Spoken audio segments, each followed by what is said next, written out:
Good night, everybody. And now it's time for another story by the fire, read by Mary T. And tonight's story is called The Start of a New Life in Ireland by Bernadette Buda. If anyone asked me how I knew 10 years ago that Ireland was where I wanted to live, I would simply say, I didn't. As with most stories of emigration, local connections, goodwill and a bit of luck all played their part. I didn't know much about the Emerald Isle, apart from its breathtaking scenery, mild climate and friendly people, and that they spoke English, a language which, in my naivety, I thought I had a good command of. I arrived in January 2008. Despite the rain that hit me straight in the face as soon as I stepped off the plane, I had a bright outlook on my future in the new country. If the Celtic tiger had been showing signs of failing health, no one seemed to know or care. Within 2 weeks, I landed a decent job and did my best to settle in as quickly as I could. Straight away, I noticed there was this distinct air of generosity around, so different from what I had been used to in Hungary. When I went to the post office to pay the gas bill, the clerk behind the counter asked me if it were a matter of course, as if it was a matter of course. Would you like to pay the whole lot now? Coming from Eastern Europe, I was completely taken aback. Is there a choice? Does he mean I can actually pay as much of the bill I want to now and then come back later with the balance of it when I feel like it? Just as I would have at home, I paid in full, but I couldn't help thinking, what a country.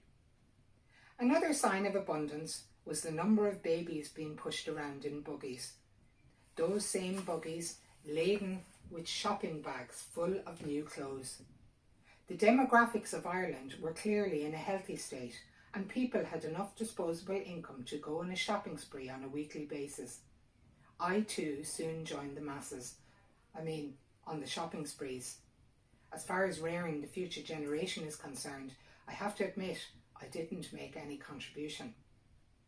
Sadly, in the autumn of 2008, it became clear that the Celtic tiger had actually been about to draw its last breath, just as I was stepping off the plane back in January. Don't look at me, I had nothing to do with it. Ireland faced into some very difficult times, as practically the whole world spiralled into an economic downturn that year. And yet my own memories of that time are happy, as I continued to settle in. Forget the economy. More importantly, what shall I wear tomorrow? Was my take on Irish life. I found it a real challenge to make smart clothing choices in the Irish weather. I must have been here for about 2 months when I innocently asked a colleague at work, when is it going to stop raining? She looked at me as if contemplating whether I was in my right mind and replied, never. The weather forecast was hardly a help. On a bad day, they'd say, showers with sunny spells. On a good day, the report would change to sunny spells with showers.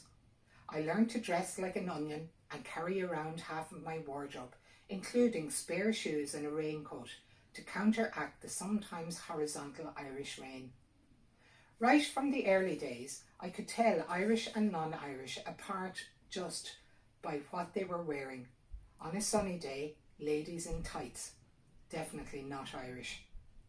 15 degrees and a bit of sunshine always brought out bare snow-white Irish legs and arms. Thankfully, the body adjusts with time. One has to be patient. If I remember correctly, my toes eventually saw the Irish sun in 2010.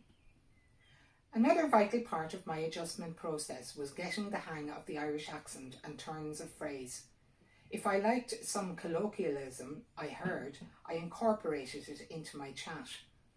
That's why I soon proudly began to open conversations with, "How's the farm?"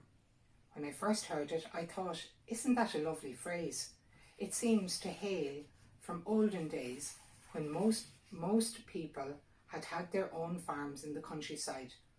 Surely it had been around for generations and had wound its way into the vernacular of urban dwellers. It made perfect sense. The Irish, bless them, didn't bat an eyelid.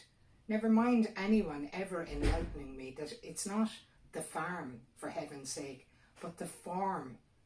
Oh well, at least I tried. I soon realised that many Irish are capable of spicing up the English language, breaking and making rules in the process. Was it a coincidence that Sebastian Barry's novel, The Secret Scripture, was published in 2008?